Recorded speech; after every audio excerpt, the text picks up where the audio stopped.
என்னை சுமந்து செல் என்ற தலைப்பிலே இன்று நாம் சிந்திக்க இருக்கின்றோம். நமது மனங்களில் எதை சுமந்து கொண்டிருக்கின்றோம்? முதலாவதாக பார்த்தோம் என்றால் பதட்டம்.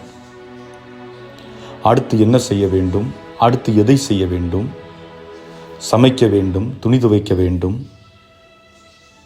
வெளியே சென்று பொருட்கள் வாங்க வேண்டும், குழந்தைகளுக்கு தேவையான செய்து கொடுக்க வேண்டும், கணவனுக்கு தேவையான செய்து கொடுக்க வேண்டும், மனைவிக்கு தேவையான செய்து கொடுக்க வேண்டும், அப்பா அம்மா உடல்நிலை சரியில்லாமல் இருக்கின்றார்கள், அவர்களுக்கு ஏதாவது செய்து கொடுக்க வேண்டும், அவர்களோடு உடனிருக்க வேண்டும்.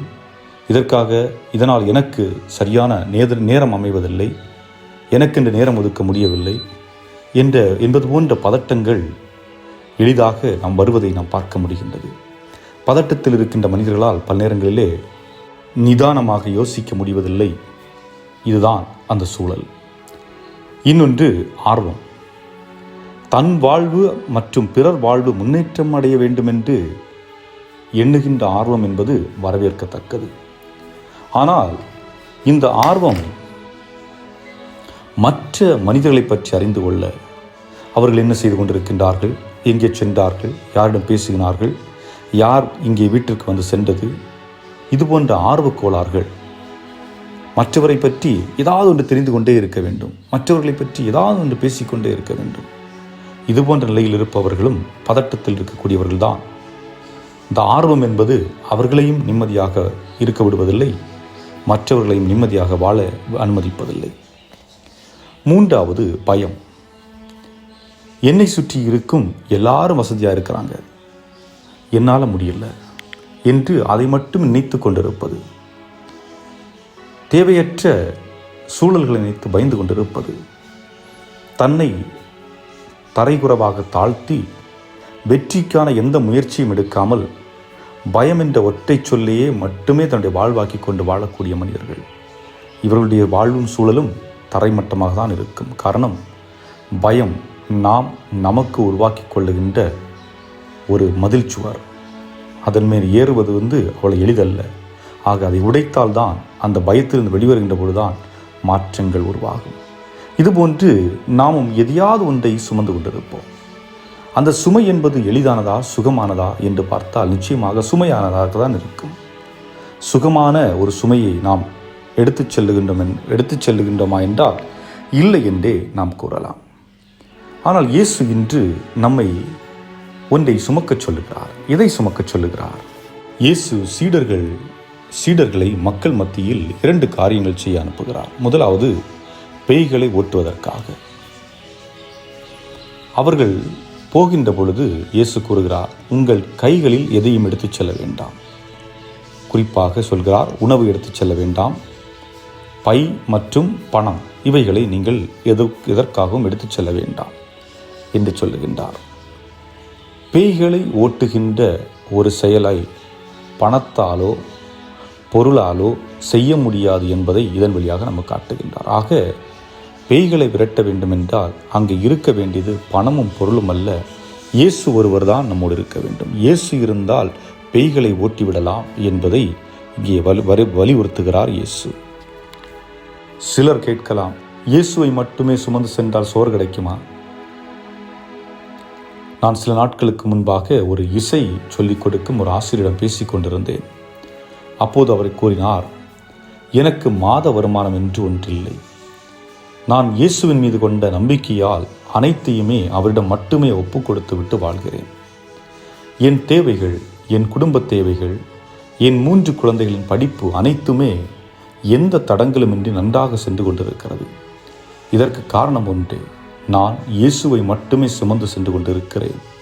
ஆக நான் இயேசுவை சுமந்து கொண்டிருக்கின்ற பொழுது இயேசு என் தேவைகள் அனைத்தையும் நிறைவு செய்து கொண்டிருக்கின்றார் என்று அவர் கூறுகின்றார். நான் எந்த கடினமின்றி என்னுடைய வாழ்வானது சுமூகமாக சென்று கொண்டிருக்கின்றது. ஆக நாம் சுமக்க வேண்டியது யாரை என்றால் இயேசுவையே என்பதை அந்த மனிதர் நமக்கு தெளிவுபடுத்தி காட்டுகின்றார். இரண்டாவதாக, இயேசு குணப்படுத்தும் ஆற்றலை கொடுக்கிறார் தன்னுடைய சீடரிடம் சொல்லுகின்றார், போய் குணப்படுத்துங்கள், எண்ணெய்கள் பூசி அவர்களை குணப்படுத்துங்கள், அபிஷேகம் செய்யுங்கள். இன்றைக்கு பலர் சொல்லுவார்கள், நான் கோவிலுக்கு போனேன், எனக்கு குணமாயிடுச்சு, ஃபாதரின் தலையில் கை வைத்து ஜெபித்தார், எனக்கு குணமாயிடுச்சு, என் தலைவலி போயிடுச்சு, என்னுடைய கேன்சர் கட்டி நீங்கி போயிடுச்சு. பல அற்புதங்களையும் அதிசயங்களையும் மக்கள் சொல்லிக் கொண்டு தான் இருக்கின்றார்கள். அது உண்மைதான். ஏனென்றால் இயேசு ஒருவர்தான் குணப்படுத்தும் ஆற்றல் கொண்டவர். மற்ற மனிதர்களிடத்திலே அந்த ஆற்றல் இல்லை. ஆனால் இயேசு அந்த ஆற்றல் சக்தியை, தனது சக்தியை எப்பொழுது மற்றவர்களோடு பகிர்ந்து கொள்ளுகின்றார்களோ அப்பொழுது மற்றவர்கள் அதை செய்கின்றார்கள். ஆக சீடர்கள் செய்தார்கள் என்றால் சீடர்கள் தன்னிச்சையாக அந்த வல்லமை பெற்றவர்கள் அல்ல, மாறாக இயேசு அந்த வல்லமை அவர்களுக்கு கொடுக்கின்றார். ஆகத்தான் நம்ம சொல்லுவோம், புனித அந்தோனியார் புதுமை செஞ்சார் என்று புனிதர்களை நாம் சொல்லுகின்றோம் அல்லவா? அது புனிதர்கள் செய்வதல்ல, இயேசு அந்த வல்லமை அவர்களுக்கு கொடுக்க அவர்கள் செய்கின்றார்கள்.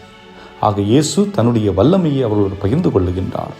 ஆக வல்லமை மிக்கவர் யார்? இயேசு கிறிஸ்து தான் வல்லமை மிக்கவர். இதை நாம் தெளிவாக புரிந்து கொள்ள வேண்டும். ஆக அப்படித்தான் தன்னுடைய சீடர்களை இங்கே அனுப்புகின்றார். அடுத்ததாக பார்க்கின்ற பொழுது இயேசு ஒருவரை மட்டுமே ஒருவராக அனுப்பவில்லை. தன்னுடைய பணியை செய்வதற்காக 2 நபர்களை சேர்த்து அனுப்புகின்றார். ஏன் ஒருவரை அனுப்பவில்லை, ஏன் 2 நபர்களை சேர்த்து அனுப்புகிறார் என்றால், ஒருவர் செல்லுகின்ற பொழுது அங்கே பல மனக்கசப்பான காரியங்கள் நடைபெறலாம். அவர் செய்கின்ற பணியிலே தளர்ச்சி வரலாம். மக்கள் பணியை ஆற்றுவதற்காக இயேசுடைய வார்த்தைகளை போதிப்பார்க்க செல்வார்கள். ஆனால் அதை கேட்டவுடனே மற்றவர்கள் அவரை கிண்டல் செய்யலாம், கேலி கூத்து ஆக்கலாம், அவரை கொடுமைப்படுத்தலாம். எதுவாக இருந்தாலும் அவருக்கு தைரியம் சொல்வதற்கு இன்னொருவர் தேவைப்படுகிறார். ஆக இருவராக செல்லுகின்ற பொழுது ஒருவர் தளர்கின்ற பொழுது இன்னொருவர் அவர் தூக்கி விடுகின்றார்.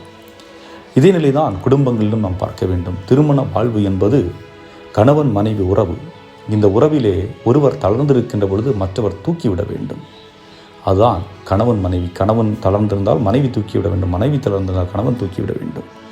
ஆனால் இந்த நிலை இல்லை. ஒருவர் தளர்ந்திருக்கின்ற நேரத்திலே அவரை காயப்படுத்தி அவமானப்படுத்தினீர்கள் என்றால் நீங்களும் அந்த சீடத்துவத்தில் பங்கெடுக்கவில்லை, மாறாக இயேசுவின் வார்த்தை ஏற்றுக்கொள்ளாமல் காயப்படுத்துகின்ற அந்த பகுதியிலே நீங்கள் நின்று கொண்டிருக்கின்றீர்கள் என்பதை நாம் புரிந்து கொள்ள வேண்டும். இன்னொன்று, இயேசு குணப்படுத்துங்கள் என்று சொன்னது நோயை மட்டுமல்ல, மனதில் இருக்கின்ற காயங்கள், எண்ணற்ற காயங்கள், வலிகள், வேதனைகள், ஆறாத வடுக்கள், இவைகள் உள்ளத்திலே இருக்க அவைகளிலிருந்து மக்களை குணப்படுத்துங்கள் என்று இயேசு கூறுகின்றார். இன்றைக்கு நம்முடைய வாழ்விலும் இதுபோன்ற காயங்கள் தொடர்ந்து இருந்து கொண்டுதான் இருக்கின்றன. ஆக இந்த காயங்களிலிருந்து நாம் விடுபட வேண்டும் என்றால் முதலில் நாம் இயேசுவை ஏற்றுக்கொள்ள வேண்டும். இயேசுவை நாம் எப்படி ஏற்றுக்கொள்வது? இன்றைய முதல் வாசகம் கூறுகிறது, இறைவன் ஆமோஸ் என்பவரை அழைக்கிறார். இந்த ஆமோஸ் என்பவர் யார்? ஆடு மேய்த்து கொண்டிருந்த ஒரு சாதாரண மனிதன், ஒரு இறைவாக்கினர் அல்ல. மாறாக அந்த சாதாரண மனிதனை அழைத்து அவன் வழியாக செய்தியை கொடுத்து அனுப்புகிறார். பொதுவாக இன்றைய சூழலிலே ஏதாவது ஒரு செய்திகளை நாம் பரப்ப வேண்டும் என்றால் எதை தேர்ந்தெடுக்கின்றோம்?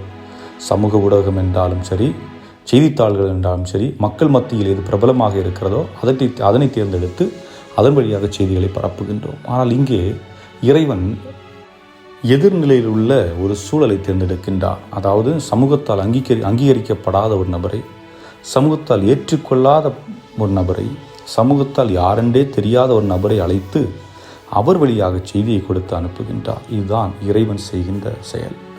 ஆக நாமும் இறைவனை ஏற்றுக்கொள்ள வேண்டுமென்றால் இந்த சமூகத்தால் புறக்கணிக்கப்பட்ட மக்கள், இந்த சமூகத்தால் வேதனைக்குட்படுத்தப்பட்ட மக்கள், இந்த சமூகத்தால் அங்கீகரிக்கப்படாத மக்கள், இவர்களை நமது வாழ்வில் ஏற்று நாம் அவர்களுடைய தேவைகளை ஆண்டோரின் பேரால் செய்கின்ற பொழுது நாம் அதை நிறைவு செய்கின்றோம். ஆக அன்புக்குரியவர்களே, நாம் சிந்திக்க வேண்டும். நாம் எப்பொழுதும் இயேசுவை சுமந்தவர்களாக நம்முடைய வாழ்வை வாழ்வோம். அவ்வாறு வாழ்கின்ற பொழுது நம்முடைய வாழ்வும் நம்முடைய குடும்பமும் அமைதியும் சமாதானம் நிறைந்ததாக இருக்கும். இறைவன் உங்களை நிறைவாக ஆசீர்வதிப்பாராக. ஆமென்.